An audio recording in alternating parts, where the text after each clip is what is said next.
it. Good evening. Welcome to Three Beards and a Boss. I think we actually made it through without me glitching. We'll see what happens, So right? good, Y'all hear me? Yeah. Yay! Yeah. It's the whiskey. I have to This is hold the it. whiskey like this in my hand like this, and my foot is up, y'all. My foot is up. Yeah, grab a beer. Dijon's grabbing a beer. I knew he wouldn't Okay. just want water. Come No. on. I got to do Gatorade today, guys. I apologize, but Gatorade's for me. I got to hydrate. Gatorade's for you? Okay, cool, Mhm. cool. Put some sugar in it. Yeah. I need that. There he is. All right, Bobby, go ahead and No. you're on the hot seat, Bobby. Go ahead, bud.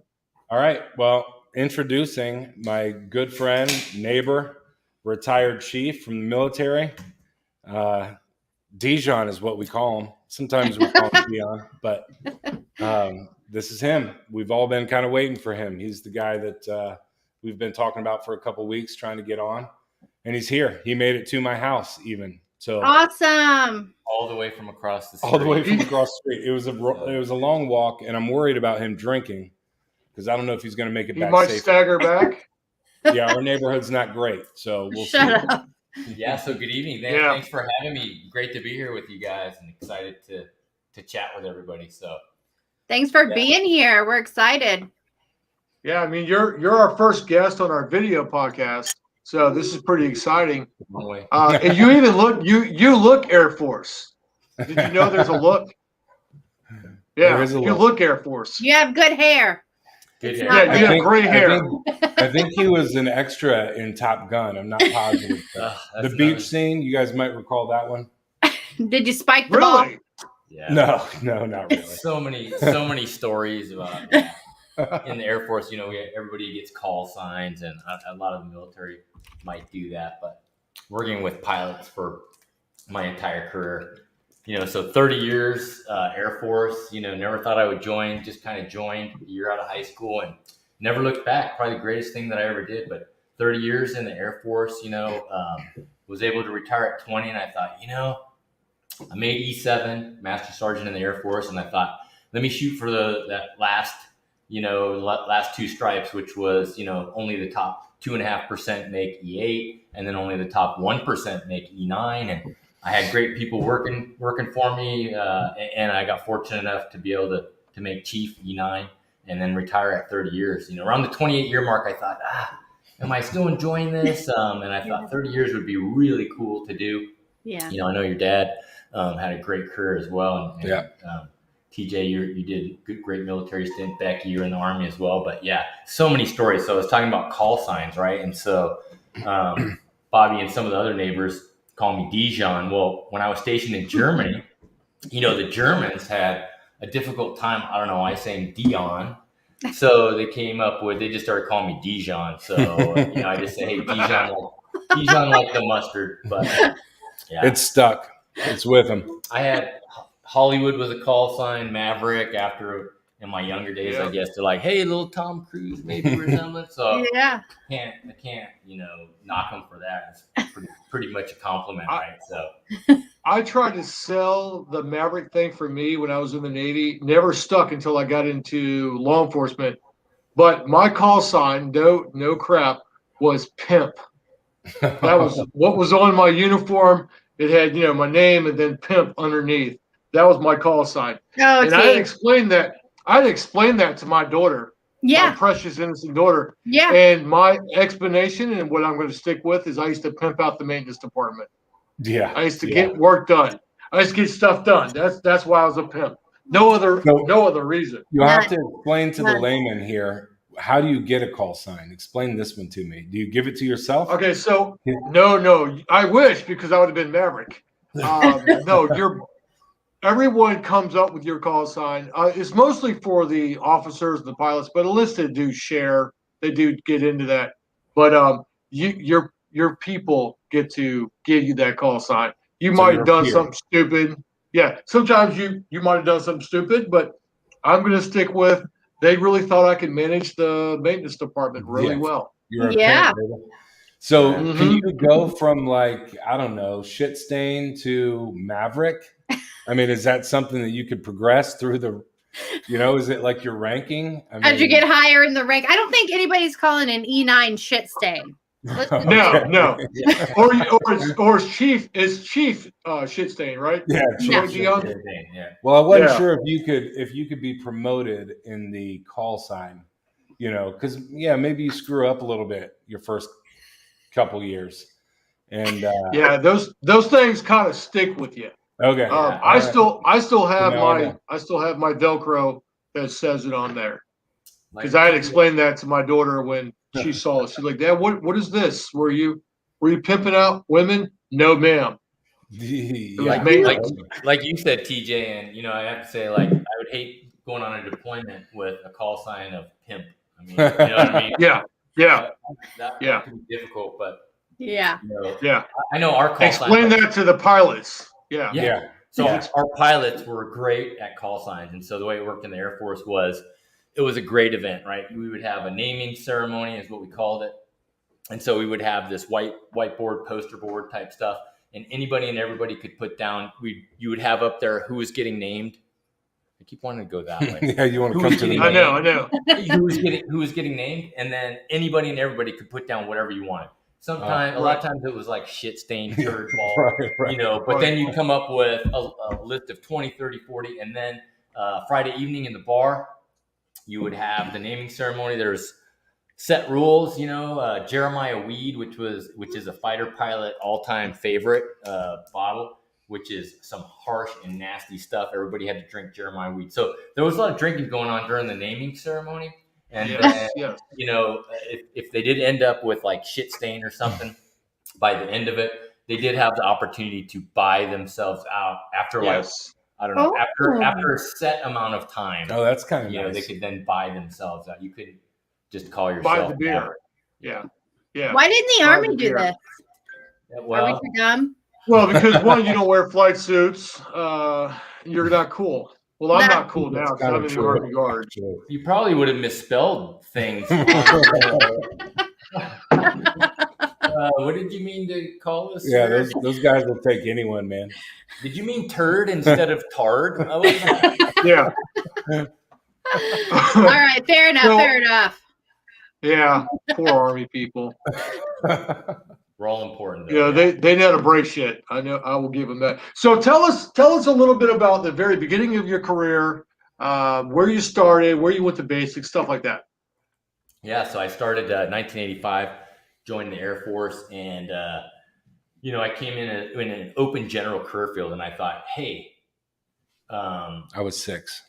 I just want to point that out. I was 6. 5. I was 11. I was 6. I was 6 years old. So went to basic training in Lackland Air Force Base in Texas, and then 6 weeks of that, and then went to my technical school. And so towards the end of basic training, you get in the Army, it's an MOS.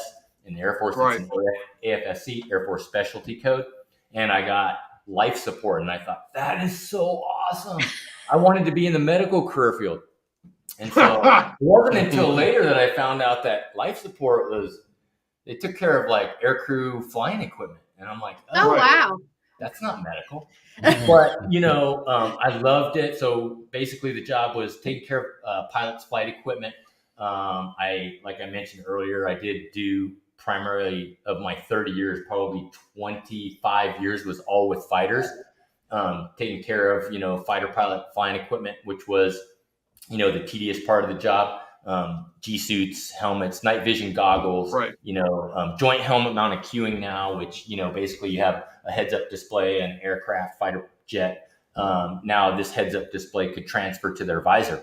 And so wherever they were looking, they could have the heads-up display. So that was all pretty cool stuff. And then, later on, of course, got into the management stuff later and the supervision stuff. But I was telling Bobby just the other week ago, maybe not even that there was a couple cool things about the job. And one of the best things was aircraft investigation. And so if there was a plane crash, they needed experts in that specific airframe. So if it was my first one was an A-10 crash. I had done 12 years on A-10. So they have a core group of safety investigation board members. maintenance officer, flight doctor, and some other folks, and then life support. I hung out with the flight doc. So our job and our responsibility was hopefully they ejected and landed safely, in which case we're just looking at, the crash and flagging different parts and pieces of the aircraft so that we can determine later on, hey, what happened? But unfortunately, sometimes, the pilots don't make it. And then myself and the flight doc, I was flagging pieces of the equipment that I took care of. And the flight doc was obviously, we were hand in hand. Why? Because the flight doc was flagging body parts. Right. And so they kind of went hand in hand. And that first A-10 crash that I did, and this is what I was telling you, Bobby, was, we're flagging stuff. And I'm like, this is my equipment, doc. Hey, why is it so shiny? Why is this torso harness so shiny? And he said, well, in this particular instance, the guy hit the ground. It ended up being spatial disorientation. All right. The pilot, it was a nighttime. He thought, he was inverted. He thought he was pulling up. He pulled down and basically just went on the ground. And so what happens is when you hit the ground at that speed, the water, our body's made up of 70% water, permeated his body onto the flight equipment. So that's why it was so shiny. But, I told Bobby, I remember asking the doc, like, what's that? And he said, it's a piece of the trachea. Looks like the guy smoked. All right, man, just morbid, right? And you walk into the fighter squadron and, man, just his bros, and sisters, there's female fighter pilots now as well, which is awesome. They would stare at us with daggers, like, who are these guys? Because we would go in there and they would corral his computer. They would look for things on his computer, like, was he having marital problems? Was he having financial problems? All these things. Was it a suicide?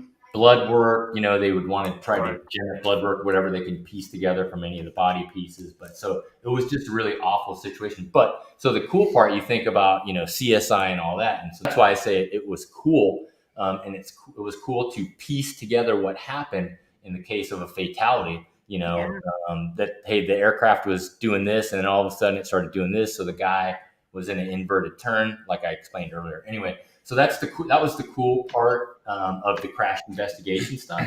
And a lot of courses I had to take for that stuff. I did also teach pilots how to eject out of the fighter plane, how to survive on the ground. And so, I did jungle survival, Arctic survival, water survival, land survival, POW camp. So how can you teach somebody if you've never done it and been there? So I just keep talking, but no, yeah. Did you have to pretend that you were like on the ground and in a jungle and? Yeah, absolutely. They make it pretty real. So like the land survival one is like 19 days, I think, at Fairchild Air Force Base. Yep. That's in Spokane, Washington. And so part of the course, you're out. We had to make our own packs. You don't have homemade stuff. You only have what the pilot would have available to him or her if they were down. So all of the equipment, we pack a survival kit for them that they sit on in the seat. So they have things available to them, but those are the only things we were allowed to use. So homemade packs. I had a poncho was my shelter. Yep. I got for 7 days in the woods. I had 2 MREs, meals ready to eat, and a pack of like granola bars, and that was it. Everything else we had to fend for ourselves. So lots of bugs.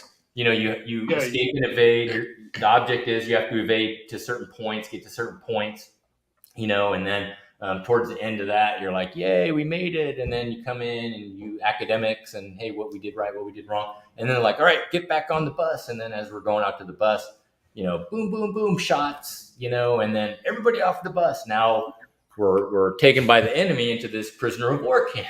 Right?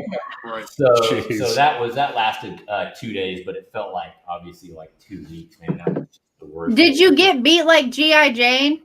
They get pimp slap. They're not allowed to beat you, but they can slap you around a bit and they can shake you up, and the mental aspect is probably the worst part of it. I remember being in like the little 6x6 cell, I guess, and they're playing things like, the Doors music, things to make you really sad, miss home. They don't allow you to sleep. You have to stand the whole time.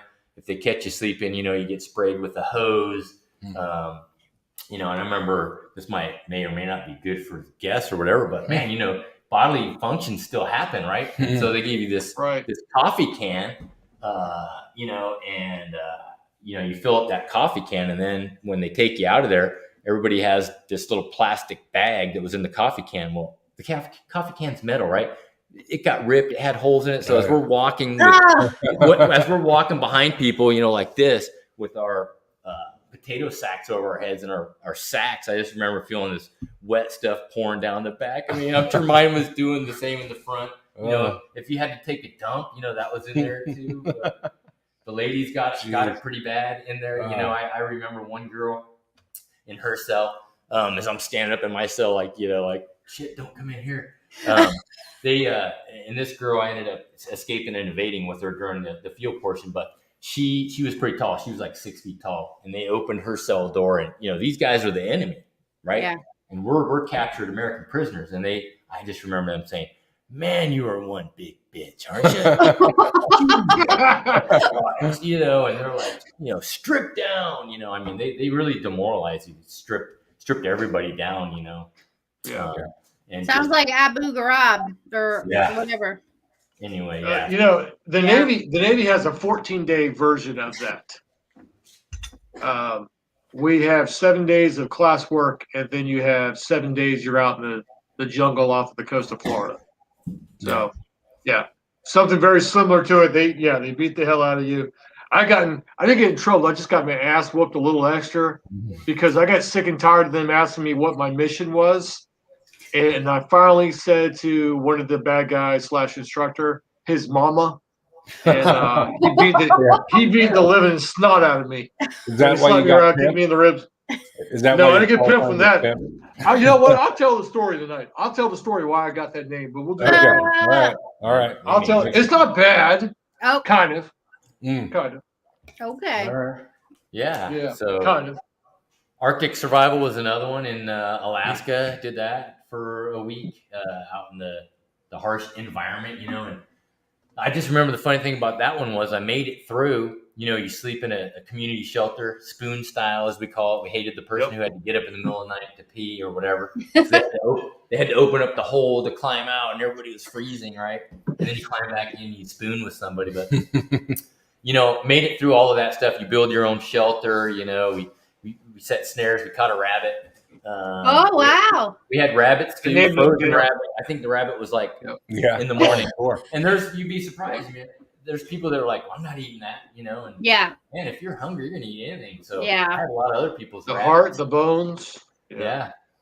I mean, we had great rabbits too, but made it through that entire course, and then of course we go back to lodging on the base, right? And then we're like, let's go to the club.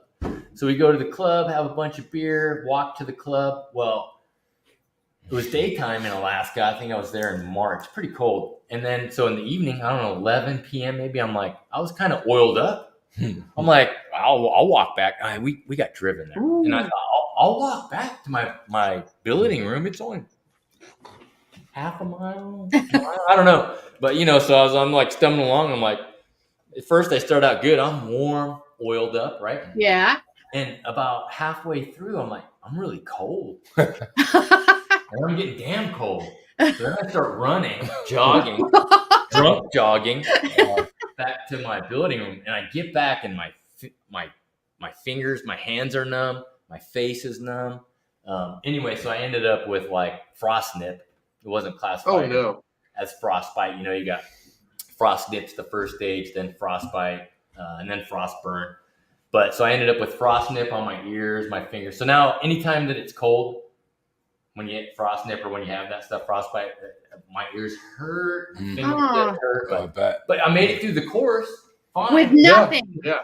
And then you go drunk jogging and you get it. There's a lot of stories when it comes to military stuff. When it comes to drinking, something always goes wrong. It's bad. It's bad. And also in the military, there's only two kinds. You either don't drink or you're considered a binge drinker. That's it. There's really no in between. Yeah. And so, everybody knew what to put on their forms. 2 to 3 beers. Oh, yeah. no more than 2 to 3 at a time. Socially, yeah, we're all binge drinkers. I love those questions that they give you every year when you get your medical physical, and they say, "How much do you drink?" So it's kind of like when I was a younger guy, it was a competition because I was like, you know what? Last year I said 2 or 3 a day. Well, you know what? Go big or go home. I'm going to say 6 to 12 tonight. No. I'm Did you going get to, a call? yeah. Yeah. No, it was like they wouldn't know who it was. You just feel this. It was like a climate survey, right? But then they were all like, "Okay, we have a lot of problems," and I'm back there laughing because I'm like, "Yeah, we do. I mean, we're in here bullshitting. I need to get to go and drinking 6 to 12 beers a night." So Yeah, you have no Yeah. idea. You used to get I phone have no calls. clue. If you mark something wrong, you would get a phone call from mental health. Yeah. Yes. Hey, we need to speak with you. Yeah. Why You did might you have a put problem. that? Yeah, you might. Yeah. Maybe. Yeah. Slightly. We But got you know, drug tested. Oh, go ahead. Well, I was going to say, when you have to endure those kind of things, you need a release, I would think. Yeah. Yes. When we got drug tested one drill, there was a guy like, you get told at the last second and they're like, "Don't leave. You can't leave this room until you pay." So like this guy that was like 2 people away from me, never saw him again. That Like, happens. Yeah. I mean, they know it's coming though, right? I mean, of course it's last minute, but it's like, you're not going to the get possibility's always there. You can't risk it. Yeah. Possibilities there for me now, so I don't risk it. So, Yeah. I had a guy in my guard unit that we were doing drug tests, and he said, "You know what? If I had another day, this cocaine wouldn't show up in my drug test." Oh God. And I looked at him. And I said, "You know what, brother? Thank you for your service." Yeah. See you later. Sorry for you, brother. Really sorry. You shouldn't do that. Cocaine's bad. But so you went to Alaska for training. Were you ever stationed in Alaska? No, I wasn't stationed there. I went TDY there a few times, temporary duty, right? Okay. Three or 4 times, which was great being TDY other than the Arctic Survival School. But I was stationed in Tucson, Arizona, was my first duty station. And then I was there for 11 years. I couldn't leave. I tried to leave. I couldn't get orders. I remember putting in the code 8802, which is, hey, I'll go worldwide, anywhere.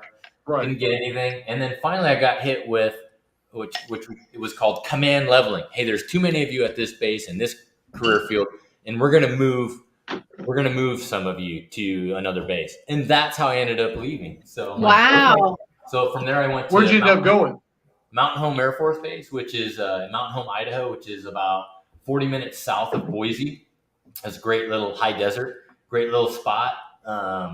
If you look it up, Boise's still usually in one of the top places to live.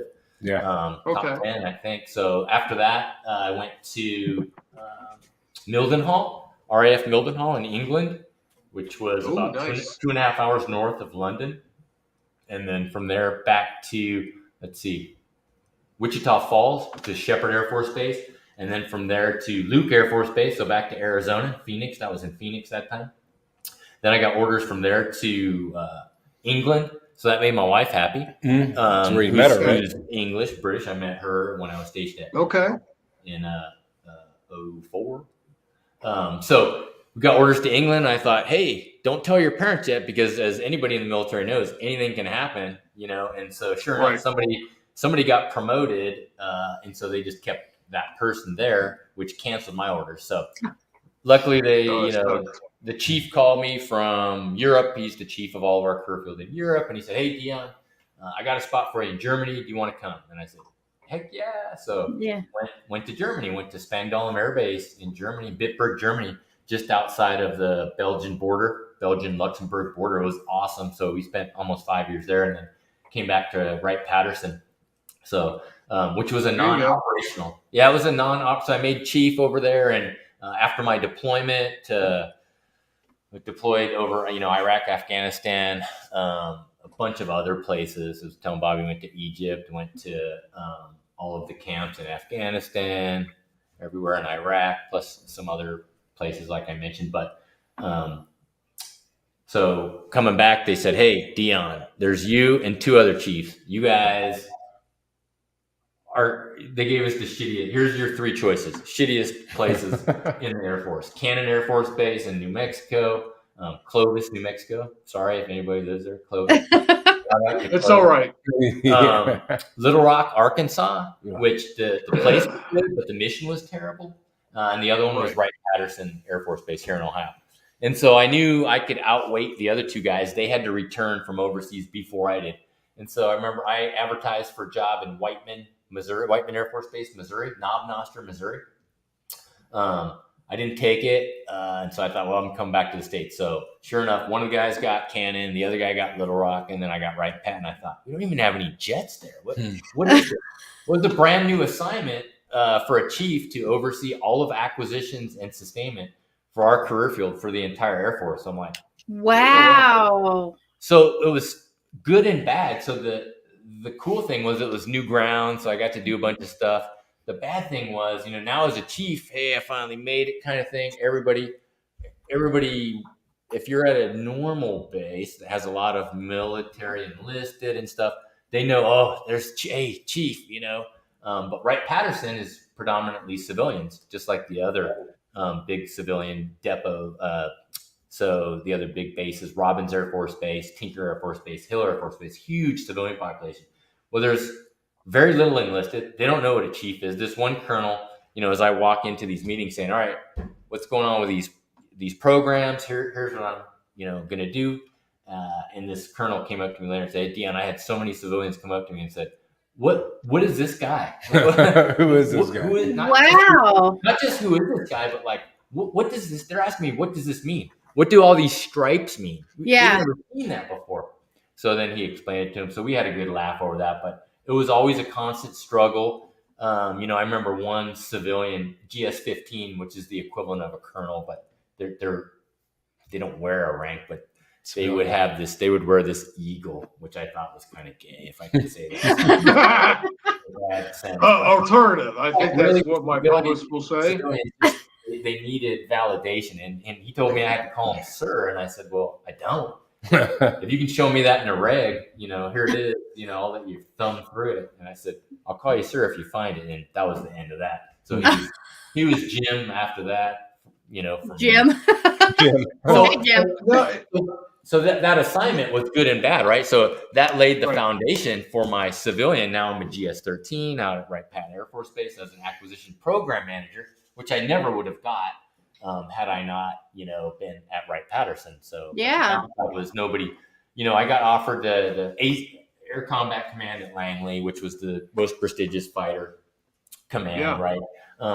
Chief of our career field, they offered me that, and I said no, and that would have been prestigious, traveling around. Everybody would have known who I was. It would have been, but I turned it down, and I thought, I was never in it really for that anyway. So I always appreciated mentoring people in the latter part of my career to help them get promoted. I felt like that was one of our key objectives, and so people that weren't doing that, I was like, why are you here if you're not helping others? And unfortunately, I know the Army, nothing against the Army, but the Army, when you made it, I had a lot of friends telling me that was kind of it. They were like, hey, we made it. A lot of them didn't take the time to mentor the younger folks, to bring them along and to get them promoted. So now, let me ask. So you were in Iraq.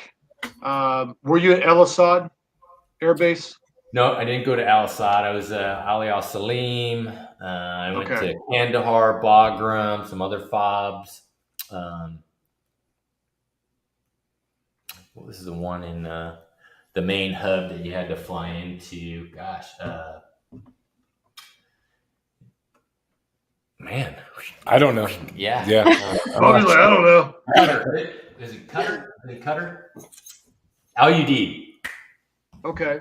Al-Udeid, which that was one of the main hubs, right? You would go into Al-Udeid and then you would fly out from there, but it was very difficult getting flights out from there. So, but that was scary, and Afghanistan. I mean, I never want to ever go back there. It's just the people that live there probably are like, that's all they know, and it's great, but man, it is a bad part of the world, man. Just just not good, man. So Can you tell? There were still bombs. We would perimeter the base. There were still bombs and mines on the base. And I remember you would have Afghani guys outside the fence line, because we were trying to deter them from, hey, you don't need to easily farm your gross national product, which is poppy, right? Right. Opium, right? You don't need to do that, even though it's growing right there. We want you to, have jobs, and let's train you to have your own military and all this. And so on the base, I remember they would have guys, the Afghani guys, on these dogs on these long leashes, right? And these dogs would be sniffing out, looking for mines, and these Afghani guys would just be holding the leash, like smoking. And I'm like, man, if that dog and hits a mine, they're done. They're done. Yeah. They're gone. Yeah. Can you tell us what your scariest mission was ever? I mean, I didn't have to go a lot outside the fence line, but going outside the fence line was always scary because you never knew what to expect with IEDs and stuff. And, right. Of course, I had friends that aren't here today. One of them was a pretty famous story. Is the B-1 bomber guy that I knew. Flew his mission, was in his tent, and it was an Army guy. It just so happened to be an Army guy. I think he was an E5. Was Muslim. Hey, I'm converted to Muslim, and decided that he was going to grab a grenade and chuck it into a tent, and it was that tent. I remember that. Oh my gosh. So Chris Stewart was his name. Rest in peace, Chris. Yeah. Oh my God. Yeah. So for the Air Force, you do 6-month deployments. Correct. You could do a year. They have year ones now. Like the Army traditionally was a year, which I'm like, ooh, man, rough. Yeah, it's rough. The Air Force traditionally was 6 months. They had year-long ones as well. The one I did was 6 months, and you just get in a routine. You have to get in a routine because you're away from your family, you're away from everything. Right. So you just get in a routine, and the first few the first month, you're just getting in a routine. Eat, work out, 12-hour shifts at work. And you get in that routine. Weekend laundry, whatever. And then the middle part, you got your routine down, and then the end, everything stops because you're looking towards the end, and it just slows down. You're like, oh, I'm going home in 3 weeks, and then it's just 3 weeks. 3 weeks. So how was getting home? How did it feel when you got home, and what was that like? Kind of readjusting to the civilian life. Yeah, so a lot of people do have issues when you're deployed for so long, right? Because you're not only are you deployed and you have a difficult time while you're there, but the folks that you leave behind and your family that you leave behind also has a rough time, and they have to adjust to life without you, dad or mom, and so that's rough on them. And I know that it can be tough on marriages, relationships, right? Because you then potentially start to grow apart maybe during that long TDY deployment length. And so I know it's tough on marriages, man, relationships. But coming back, is always like you get off the plane and you're like, oh my God, this is the greatest thing ever. Like kissing the ground. And, yeah, I could see that. Yeah. So like I know that when you get to do FaceTime, or back then it was Skype. Skype was a big thing. You got to Skype with family. Did you get to do that? Were you there when there was Skype and everything else that you got to see your family? Yeah. Well, so I'll tell you. So on that deployment, we were able to. So you had to go to. So that deployment was 2010. So technology was a little more advanced, but still, from for instance, from Al Udeid, I think we had to go to the bra, we called it, which was this big tent that looked like a bra. Yeah. Gotcha. Was there wire? Was there push-up? What was going on? So you had to go there to get Wi-Fi, and so everybody would be out there trying to get Wi-Fi, and so you try to call back home on Skype or whatever. But on some of the previous deployments and TDYs in my younger days, they didn't have that. So you would line up outside like the morale tent or whatever, waiting to like use the phone, and you got like a 10-minute call, and hopefully they were home. Otherwise you're like, well, all right. You're screwed. Yeah. Yeah, you're screwed. Yeah. Yeah, I know that. So my job was in 2011 was to get all the soldiers home from Iraq, and we had Skype and everything else. And I got hit by an IED, and I had to call everybody and show them, hey, here are my hands, my feet, everything else. I want you to know before you hear it on the news or you hear through our FRG, because we had an FRG incident where somebody over in Iraq committed suicide, and the FRG called back to all the wives to say, hey, let's set up stuff for this family. And one of the wives said, hey, what was his name? And the lady goes, oh, his name was James. Well, it happened to be my team leader at the time. His name was James, and they called his wife. So I made sure something happened over there. I always made sure I told the family.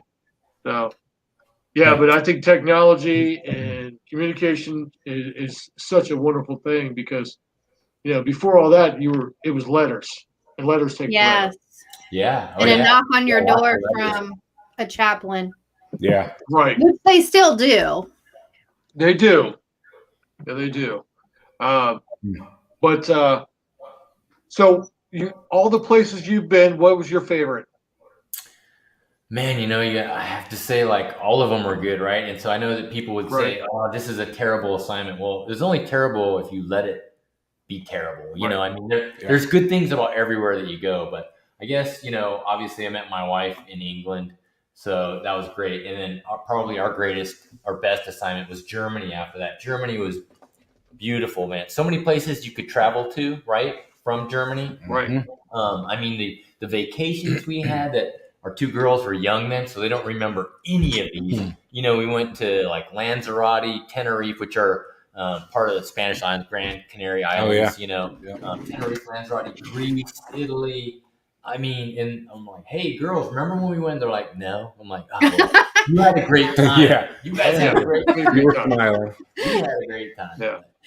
Yeah. So, I mean, Germany was probably my favorite. I think some days we have that. Some days we have that with the twins here that I'll say, hey, you remember that time? And they're like, no, dude, I don't remember. I was 7. So, right. Yeah, I get that. Some things are very distinct and others are just, just maybe slightly distorted memories. You know what I mean? So, yeah, I forget a lot. So now you have this GS God job in Ohio. Where are you originally from? So that's a good question. Great question. So I grew up in California, Southern California. Okay. Fountain Valley, which is beach cities. If you look on a map, which is you got Huntington Beach, Newport Beach, Fountain Valley is kind of in there. Lived 20 minutes from the beach. Great. I was so spoiled going to the beach all the time. And ironically enough, never lived near a beach ever again in my military career. Well, you picked the Air Force. Yeah. You picked the Navy.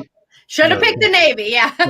Lots of good TDYs, along the way. But so California, grew up there and then never looked back. I mean, I never wanted to go back and live there. Hated the traffic, still hate the traffic. Mm-hmm. The smog, you could see the orange haze as you fly in, smog.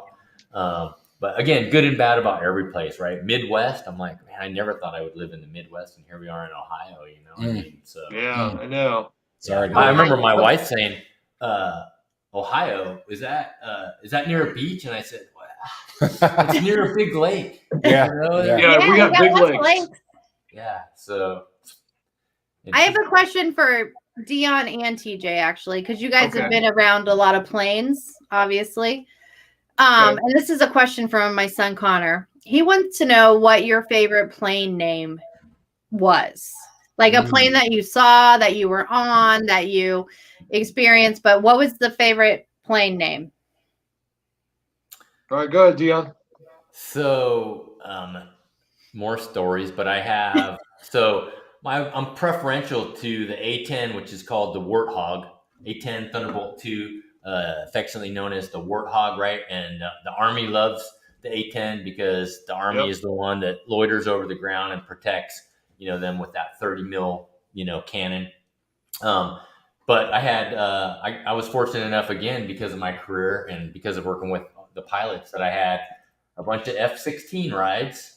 I had an F-15 incentive ride. I flew into B-1, and then of course all the rest of the heavies, KC-135 tankers, KC-10s, 141, C-5s, 130s. But yeah, getting to fly a F-16 and an F-15 was amazing, and I remember that would be amazing. It's something that most people don't get to experience, right? And another thing is only 1% of America actually joins the forces, and so for all of those folks that join, kudos, thank you, because you're a minority in the population, 1%. So I remember flying the F-16, and the guy's like, "All right, Dijonn, you got the stick," and I'm like, and remember I was teaching these guys how to eject out of the plane, so I knew about all these. Positive G's, negative G's, transverse G's, how, the different G forces act upon your body. So if you're flying straight and you go up, that's positive G's, it goes basically, as you could imagine, the blood goes from head to foot, and then negative G's, if you push down, then it goes from foot to head, which are the worst, negative G's. And then transverse G's are just side to side. So if you imagine like your fastest roller coaster, I think the fastest one is only around like 3 G's. And these guys, we pulled like 8.7 G's. That's insane. So a G is times your body weight. So 8, in this particular case, 8 times your body weight. And I remember, I never passed out. Of course, everybody joked that, hey, you're going to pass out. Thankfully, I never did, but I did gray out, which is tunnel vision. Luckily, the pilot came out of it because I wasn't staying on top of my breathing, try to keep all your muscles tight and everything. Yeah. But I started to gray out. Luckily, he pulled out, and then I just went back again. But he said, "What do you want to do, Dijonn?" And I said, "Man, let's show me all your maneuvers. Like, what do you guys do? What are your fighter tactics and stuff?" Yeah. Man, he did. And so he's like, all right, here we go. And remember, so he's in the front seat, I'm in the back seat, and he's like, all right, this is, a split S. And we pop up over, and then we come down, and I'm like, and then he's like, this is an Immelman, and this is, you want to do a death spiral, Dijonn? I'm like, what's that? He goes, well, that's not a maneuver, but so you go up high, and you basically crank the jet and see how many G's you can pull. And we did that. What? Did you ever throw up? No, I never threw up. I never passed out. I never threw up, fortunately. But I did. I remember one time. And so while I'm doing this in the back seat, he's doing this from the front seat. Yeah. I mean, he's got all this stuff going on. He's looking at his gauges, his HUD, man. And I'm like, I had a newfound respect for what these guys do. One time, so in an F-16, it's a 30-degree decline, so the seat leans back 30 degrees. While I was kind of sitting up, I'm excited. I'm looking out, and he did a turn, man, and I was just at the right angle to where I didn't go back. I went down. And so my helmet went all the way down to the floor. And I remember he's pulling, and I had to physically grab my helmet and push myself back into the seat. And we landed, and my neck hurt for like 3 or 4 weeks. I bet. I bet you never did that again. Well, you just don't know. He didn't tell me. Normally he would tell me, but no one briefed you on that. Yeah. Right. We did a 1 hour mission, 1.1, an hour and 10 minutes. Got back. I got out of that jet, and I was like, I went back to work about 2, and they said, did you throw up? I said, no, I'm going home.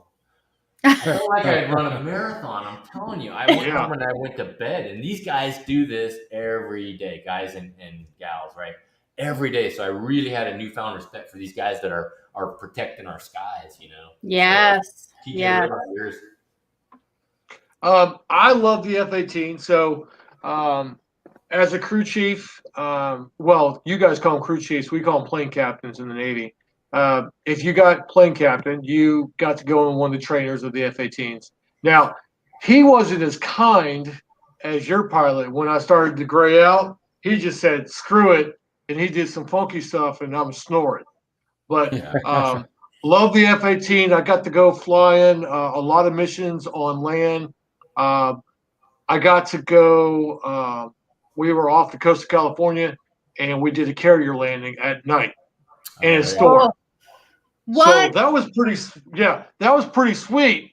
Now you're on the ship and you're like, holy shit, what did I just do? And the pilot called for me, and I went up to his stateroom, and he's like this. You want some of this, son? And he poured me a glass of whiskey, and that's probably the first good whiskey I ever had in my life. And we sat down in his stateroom and just drank that whiskey. And he's like, yeah, what we experienced today was this and this and this. And I was just like, look, man, I'm on a nuclear ship drinking whiskey with an O4 right now. I'm high I'm high right now, dude. Yeah. This is awesome. Yeah. So, but the F-18 was my baby. I've used a couple other aircraft or other airframes, a couple of helicopters. I've done a little search and rescue stuff, but F-18s are sexy. Just love them, and they're quick. So, those are your favorite like actual planes. But what, like, you know how the Memphis Belle and like all of these different plane names that their captains give them? Did you guys ever see any that you just thought were amazing or funny or like you're like, what? Well, on the fighter side of the Navy, we didn't name our aircrafts. Really? No. Yeah. Same Air Force. Yeah, that was a World War II thing. Yeah. Really? Now, nose art, though, during the war, there would be some pretty cool nose art. So meaning that they would paint, some cool pictures on the nose. They would allow them to do that on deployment. Why did they stop the name plane or the plane naming? Why do you think? I don't really know. I mean, I don't know that, I'm just speculating, but because you would have a fleet of, maybe we took over I'm just saying 20 F-16s right on a deployment. I don't know what the number might be, but so every pilot's going to fly a different plane. So they're never really, they might have their name. So now TJ, so the lead crew chief or plane captain would have his name, and same with the pilot would have his name. But the pilot is not married to that plane. They would fly all. Oh, so right. Possibly that could be a reason. Yeah. They're not specifically married to a plane. That makes sense. Hey, I'm flying 034 today. Yeah. Right. Yeah. Yeah, because my aircraft was 403. My name was on that aircraft, which is the coolest crap in the world. But yeah, I mean, I didn't just work on that aircraft. Okay. We might have had, as a plane captain, you might have 2 or 3 aircrafts that you're in charge of that day for flight ops. Wow. We try not to do it that way, but if we're short, we would do that. I mean, people don't call out sick in the military. No. Yeah. We all come to work. Yeah. We might come to work drunk, but we come to work. Right. So, it's funny, TJ, you said, I don't know if anybody caught on to it. So I just threw out a tail number 034. And then you said, oh, well, my tail number was 403. Oh, right. No, that's crazy. Yeah. Yeah. That's fun. You have that picture. I've seen that picture too. I do. Yeah, I do. Matter of fact, it says Dad's house. I've actually asked for it. I'm supposed to be getting it soon. So it'll be in my house soon. Yes. So it's a nice big picture. It's pretty cool. I have one more question for both of you, actually, because you've both seen combat. Okay. Your very first mission in a combat situation versus your very last mission in a combat situation. Were your emotions, your feelings, were they the same? Or do you build up, I don't want to say build up a tolerance, but do you build up something to where it's not as bad as the first one? Always. I have my idea. All of them are bad. Yes. That's what I would think. All of them are bad. Yeah.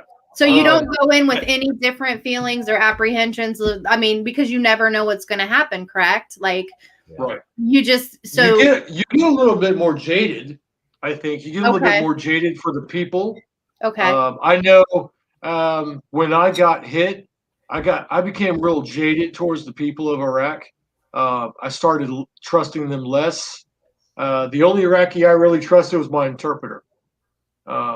Just because the day we got hit, everything's good. We're throwing out granola bars to the kids, bottled waters to the kids, and then 20 minutes later we get hit. So I think when you become more jaded, but I think your awareness always stays from day one to the last day in country. You stay on alert, and even when you get home, because there was a little study they did. I think I've talked about this before, but they did this they gave us iPods, and we wrote down how we felt and all that. Oh yeah. Well, they put us on this little simulator in the very beginning before I even deployed, and they put you in a combat zone on the simulator, and it tells you what you're looking at, what your heart rate is, if you're sweating, your blood pressure, all these things. Well, in the very beginning, I was fine. Combat situation, everything was good. Mm-hmm. When I got home and they put me in like a busy city block like New York City, and my blood pressure was raised, my heart rate was raised, I was sweating more. They could see my eyes, and my eyes were keyed on everyone's hands. Oh, wow. Every person I saw, I looked at their hands. So there is a huge difference. A lot of our veterans have to go through from the day one when you're green to when you get home, and you have to deal with everyday life. So, Yeah. But I remember Dad teaching us that when we were kids, non-military. Yeah. And he would always say, Mhm. keep your head on a swivel, boys, on a swivel. Yeah. Always know the exits, keep your back to the walls. I remember him drilling that into our heads. And it's funny because to this day, I still always get, I prefer the table in the back. I prefer to have my back to the wall. And that has nothing to do with, military training or combat. Right. That's just what our father. But you had military training through that. Right. Yeah, through Yeah. But I still. Hey, look, you went through the hardest basic training that you could have ever experienced. Because he could be. I never passed out in basic training in real life. I passed out in childhood. So I think it's something that I can imagine I would equate it to like swimming with sharks, right? The first time you do it, maybe it's real scary and you're but by 2, 3, 4, 5, you probably get into a little groove. And, I would guess military, you don't ever hit that groove, because you're not trained to, you're not supposed to in training. You're supposed to, keep on guard all the time. I would just say that so those are the times where, like we always say, complacency, right? And so that's part of the problem with pilots too. Their first few years they're scared, so they're doing everything by the book, and then they become a little bit complacent because they know how to do everything. And about that time when they're 04, 05, they've been doing it for a while, that complacency sets in, and that's when you start making mistakes.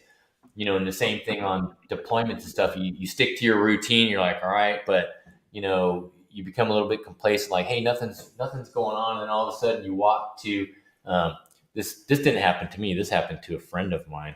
Right? I was walking to a tent. They were walking to a tent to meet up with. Yeah, asking for a friend. Yeah, I was walking to a tent, and I think it was at Kandahar Air Base in Afghanistan, and all of a sudden, RPGs started coming in, and grenades, whatever was being lobbed over the fence. Man, it was just like, your heart starts racing. You hit the dirt. You're crawling for wherever near a shelter and stuff. But so, we sit back. I always say we sit back here, like we're able to enjoy the lifestyle that we have in America. It's pretty free, right? Aside from gangs and the stuff, the violence that we have here, right, that occurs. But for the most part, we don't have somebody actively looking to hunt down Americans. So, but over there, Americans are still dying over there, right? Case in point, when they were just trying to evacuate, and we lost, some compatriots over there. So complacency, you just never want to be complacent. You always want to keep in the back of your mind. That was a great point you guys talked about, still having those same rules now in your everyday life. And I do that with the girls. We were just out somewhere in a crowd, and I'm like, okay, so, we're in the middle of this crowd. We're going to go, and the girls are going to go here, they're going to get down, and we're going to go, here's exits. I'm always looking at exits, malls. Right. Shootings happen in malls, right? We're at a mall, and I'm like, okay, every store has an exit, out the back. It's just weird things like that you still stick with you. Yeah. Did you guys ever think, like, because you were on the military base and behind the fence, that it can't happen to me? I have the best country guarding me. We're the good guys. Yeah. Like, did you ever think you were 100% safe? No, never. I always, go ahead, Dijonn. I would reverse that and say, because you're probably more of a target, right? And so right. for terrorists and stuff, they're looking at highly populated areas where people gather, military installations, big bases, things of that nature. Look at, 9/11. I think some posts over there, which, we didn't really talk about. That was a huge event, right? Yeah. I can't remember what I ate this morning, honestly, I'll tell you. But I can remember vividly certain things throughout my career and stuff that happened, that being one of them, Yes. So. We just talked about that last week. We all know exactly where we were during that. Yep. Yeah. Someone just mentioned Fort Hood. Yeah. I mean, when you're on a military base and people do get, they get they get through the cracks or whatever. But you're always looking at people, and that complacent you talked about. I was going to say something like that. My last week in country, we got mortared, and I mean, it was danger close, and I'm freaking the hell out. I heard the first explosion. I was like, oh shit, we just got hit.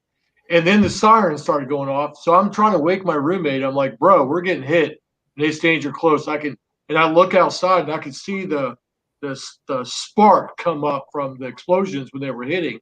And I'm like, dude, get up. And he's like, nope, I'm not getting up. I'm tired. And he would not get out of bed. I'm trying to drag this dude out of bed. And he's like, get your hands off me. I'm like, you know what? I got kids at home, bro. I'm out. So I got my helmet on. I got my M4. I got my vest on. I'm in PT shorts and a pair of tennis shoes. And I'm running out to a shelter and staying, trying to stay safe. But yeah, people got complacent. And then right after that, it's like 3 a.m. They looked around and they said, you, Sergeant Stevens, go out there and look for the bad guy. And I'm still in my helmet, PT shorts, a rifle, and a vest. And I'm looking for bad guys that might have gotten through our perimeter. So complacent is a huge thing when you're in combat. It'll get you killed quickly. So it kind of leads me to another question about your friendly soldier,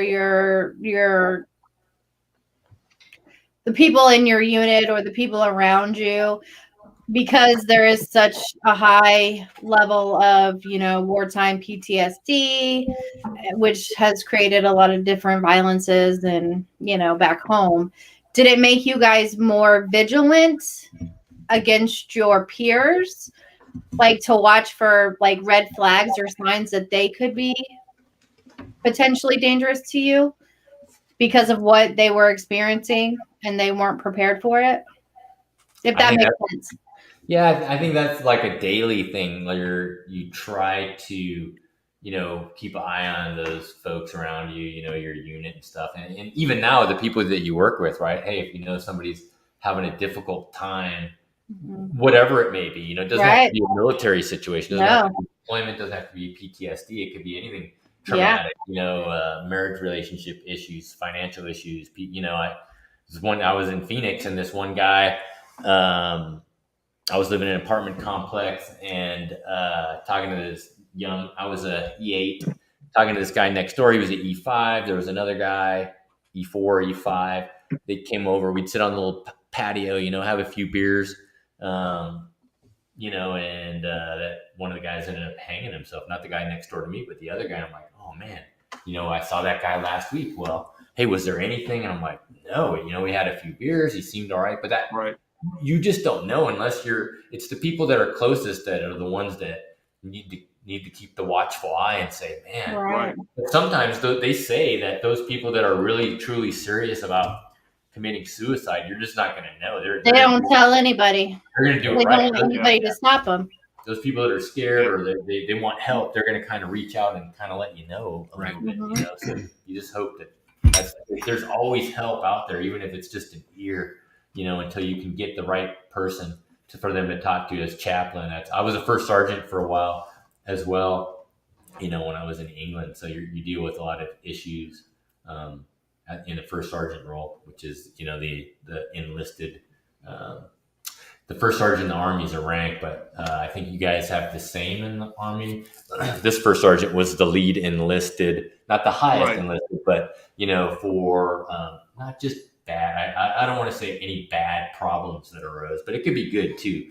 The first sergeant would predominantly could come down on you. I remember Dad would have to go bail his guys out of jail in the middle of the night. Yeah, that's all the bad stuff. So I had to do that stuff. I had to drive to London in the middle of the night and get these two people that. And I made this other guy come with me. I woke him and said, "You're coming with me. I'm not driving to London alone at 4 a.m. or whatever." Went down there, picked up one of them at the first constabulary. They were air traffic control tower, enlisted folks. Picked up the guy first, told him to get in the back, don't talk. Then went to another constabulary. They were at Hyde Park for this big concert, got drunk, got separated. Constables picked them up, picked her up, get in the back. So, excuse me. Got home about 7 a.m., called my commanding officer, and I said, all right, they're back. They're going to report to me at noon in their blues, dress blues, and then I'll take care of it from there. And he said, okay, so what are you going to do? Like, get a couple hours and and shower and come in? And I'm like, a couple hours? Like, I've been up all night. Right. What is that going to do? 2 hours of sleep? I said, I'll just shower and come in. So that's what I did, and then anyway, so these two people were both married, not to each other. I guess they were just hanging out. Other things, issues there maybe, but shit. I had to kind of read them the riot act, and people that failed their drug test, they would get assigned to me, the first sergeant, as on their way to getting kicked out. They would have them do things like, clean latrines and pick up cigarette butts. I don't know, shitty jobs, right? That nobody else want to do, pull weeds and stuff. So. You're getting kicked out of the Air Force, you big idiot. We're going to make you suffer until you get out, right? Yeah. I think all the branches do it. That was every day in the Army. You could just be like coming in for the day, be like, go pick weeds and pick up cigarette butts. Like you didn't have to be punished. That wasn't a punishment. That was like an everyday thing. Well, Becky, in the Air Force, that is a punishment. In the Army, I know. That's what I'm saying. They're so spoiled. Yeah. They're so spoiled. We're just smarter. Yeah. Hey, look, I'm not going to argue about that. Okay. I kept growing up. Yeah, I grew up and like after I got out of the military, I was like, why didn't I sign up for the Air Force? What is wrong with me? But the cool thing that the Army would do though is they knew that the Air Force would have good digs or whatever. Yeah. Their planes, their vehicles. So they would do, hijack missions. They would come steal our shit. So. Yay! It's called acquired. Yeah. Acquired, not steal. Acquired. Sharing. So, okay, so I promised I would tell my pimp story. Okay. So I will come clean. Okay. So I was in Nevada. So I was in Reno, Nevada. Fallon, Nevada is a training base out there for aviation. And there is a house of well, let's just say they're working girls. They're putting themselves through college. Okay. And I was the spokesman for them. I had a girlfriend at the time, but they all line up, and you just talk to one, and you go in the back and you talk to them, and they give you the prices. So the bunny ranch. Yes. Okay. The bunny ranch. Got you. Mustang. Yeah. Did you get a military discount? First of all, let me finish the story because I was the spokesman. Okay, so I went back. I talked to the girl. Of course, she threw me her game and all that bullshit. And I go back and I tell all my buddies, "Hey, this is this and this and this. Go and have fun." Well, they go back and have fun. One of my officers said, "Man, you are a pimp," and that was the one part of the pimp story. But I did drink free all night long because 6 of my buddies went in the back with these girls that were just trying to put themselves through college. They were struggling. We praise them. They're all doctors now. They're all doctors. Yes. Yes, they are. But anyways, My second incident in Fallon, Nevada is I took a pilot to a bar, and you would think a pilot flying a $34 million jet would have the confidence of a king. Yeah. This kid was from middle of the country, shy as hell. He saw a girl across the bar. He goes, man, that girl's pretty. Well, go talk to her, sir. He's like, man, I can't talk to her. I said, you're telling me you could pull G's in an aircraft and shoot other planes out of the sky, but you can't go talk to that girl? He goes, no, I can't. So I did the right thing and walked over to her, started talking to her, and told her all about my great friend that wanted to talk to her. So my buddy from the night before said, you are ultimately the pimp. And that's what they did. That's what they gave me. And even my commanding officer signed off on it because this was after Tailhook. So Dion, you know all about Tailhook. He was Pimp Senior. Yeah. Senior. Tailhook was So- bad. Tailhook was bad. So that was even after unclear on Tailhook, that. and I still got the call sign Pimp, Hmm. and I wear that proudly. Bobby, you know what Tailhook was? No, I don't recall. When all the Air Force got in trouble for sexual assault? No, Navy guy. Oh, Don't it's put that on Navy? Air Force. Sorry, Dion. It Sorry, was Dion. Navy. My bad. Air Navy Force got has it. their Becky. share of dirty laundry too. Tailhook. I don't The get it. Navy has tailhooks. Yeah, I'm Oh, still I didn't know that. not clear on what Oh, it means, but Okay, so Okay. Tailhook was basically in a nutshell, a bunch of pilots acted a freaking fool, messed with a whole bunch of girls, did a whole bunch of shady shit. it was like a And- conference or a school, right? No, it was I want to say it was a conference center that they were at, Yeah. and Yeah. they just thought they were the shit. Like I can do whatever I want because I'm an aviator. Yeah. And our country said no more of that shit. So Right. that became a tailhook. Yeah. yeah, good for And that them. was I want to say that was in the early 90s, It was. right before I joined. It was in California as well. Was it California? Mhm. Was it? For sure. I don't California? remember for sure, but yeah, everybody has a lot of shady shit. I have Yeah. to make one correction before we go though, because I mentioned that Muslim E5 Army guy and this guy that threw the grenade in the tent, right?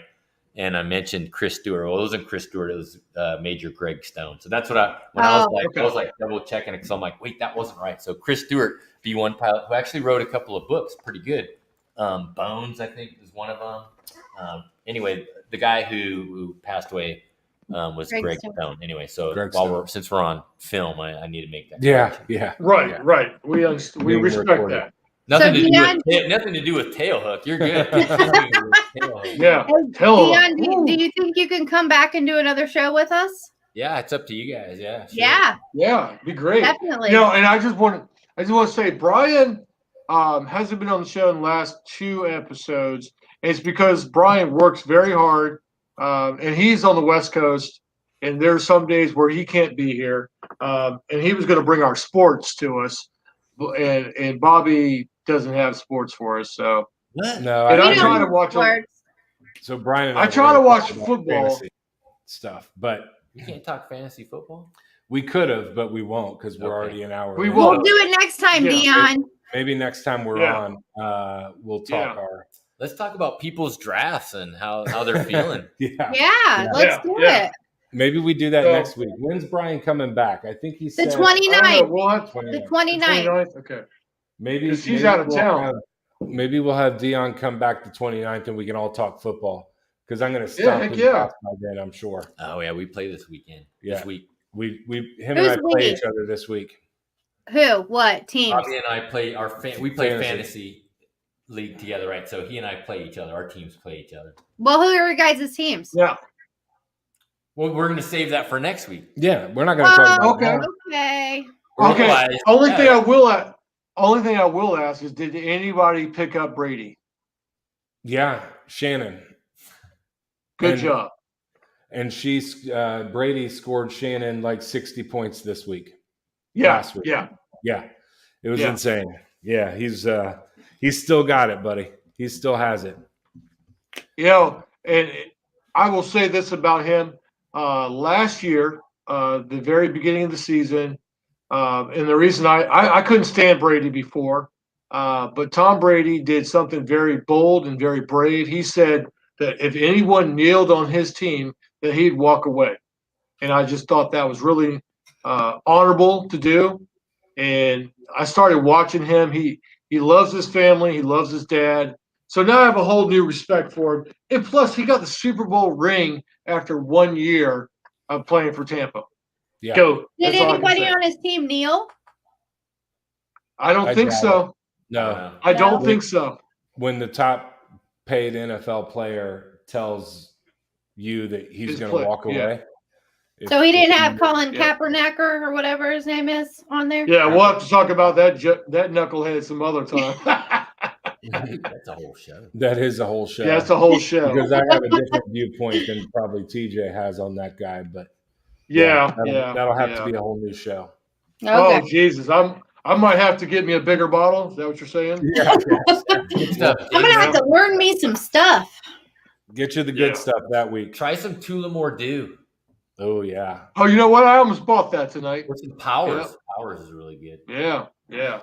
So, hey, Dion, Sorry. I was just telling Dion, typically we drink something, whiskey, beer. Today, it was not my day. I'm here. You were drinking. Dijonn had a beer. I had to have Gatorade. Becky was probably drinking Sprite and No, I had wine with strawberry lemonade in it. She drinks wine, dude. Come on. What did our little buddy drink? What did our buddy drink today? Bob? Becky? Yeah, what did Bob drink? Bob had whiskey. It was a 9-year aged barrel. Ooh, damn, girl. What kind? What was the name of it? It was called Ugly Dog. It was brought back from the Bourbon Trail of Kentucky. Oh wow. Wait a minute. I thought his name was Steve. Don't you take that guy in the car with you too? Like Protector Steve? He doesn't fit. He has legs, Dion. He doesn't have legs. That's his problem. Lay him in the back seat. Lay him in the back seat, Beck. Come on. I'll put makeup on him. I'm back there with him on Hey. Only if I'm in what is it, the HOV lane? We don't have those in Ohio. Yeah, we don't have that. Hey, look, I worked with this girl years ago. She was an interpreter, and she was like, I'm telling you, she's like 80-something years old. And she used to have a little mannequin in the passenger seat, and she called him her Latin lover. She's like, I take him everywhere. Is she the one that gave you the most money? PINP. That's right. I'm lonely, but I'm not that lonely to name him my lover of any kind. That's good. That's good to hear, Beck. That's really good to hear. I'll let you know when that happens. You guys should be aware. Okay. Yeah, we should, because you should. I will take you to meeting really nice men who I will screen. Background checks. Yeah. Don't go with TJ. Yeah. We're not doing a tailgate number 2 or whatever. Tailspin. Tailspin. What the hell? He'll be having me work at the Bunny Ranch. The friggin' Oh my God! I would never do that. I would find you the perfect man, and if he wasn't perfect, then he wouldn't probably be around no more. All right, I like it. Yeah. I'll let you know. Okay. Well, Dion, thank you so much for being on the show, man. I'm glad you came on. I know we've been trying to get you on for a while. Bobby was real stoked. I think Bobby thinks you guys have a bromance, so you might want to talk about that later. Well, camping, that's why his tailbone hurts. I mean, that's all we can say. Yes. I must have been out at that time, but yeah. Oh God. Yeah, great to be on. Fun. Yeah, it was fun. It was fun to have him. We'll definitely have him again. Yes. We can do a setup similar to this and just BS about something. Yeah. Awesome. Whatever. There you go. Looking forward to it. Did they not have anything? Yeah, I mean, no, it doesn't look like there's many questions. I guess we could put it out there. Hopefully they had great. So does anyone have? Okay, we'll do that. Does anyone have any questions for Dion? Not me, not Becky, not Bobby. Dion only. He's on the spot. I'm not throwing out any stories like you are, TJ. I might have one or two, but they're not going to surface. Look, I'm not married anymore, so I don't. I can say what I want to say now. Classified information has been lifted. Declassified. Right. Declassified. I thought it took 50 years for that. Maybe I'm wrong. Oh no. Yeah. That's only when it pertains to the aliens. Oh, okay. Yeah. Okay. I would say thanks to everybody else for listening in. Yeah. For sure. Yeah. And of course, like to say to anybody, yeah. Now's the time. Anything? No. If you felt like it, or not. It's all right. We do appreciate everyone who commented and everybody who was listening. Hopefully they had a drink too. Hopefully you guys had a drink or something. Yeah. Yeah. And the cool thing about this, guys, is that I know we kind of stare at the who's watching us, but I do know a lot of people are watching because I get a lot of comments from buddies and people at work. So I know people are watching. They might just not be able to watch us right at live this late at night. So yeah. But if there are questions, it's good. Yeah, if there are questions that come up, we'll have you on. Obviously, we're going to have you on for part 2. So we'll keep those questions. Part 2. Yeah. Yes. Yep, we can do that. Awesome. Yes. Does anybody have any final thoughts? T's the best at final thoughts. I'll let him do it. Actually, Becky is, but so we talked about it a little bit last week, but we did. Hold on. Oh, okay. We talked about it a little bit last week, but we did last Saturday. Remember, because it's not celebrate, it's remembering September 11th. And we're going to be having a person on our show in the next few weeks. His name is Osama, and he's from Pakistan, and he talks about how his parents gave him the gift of his name, and then Bin Laden fucked it up for him. Yeah, sounds like he's a really good dude. I really look forward to having him on the show. But we did remember September 11th, and I think I always try to remember September 12th.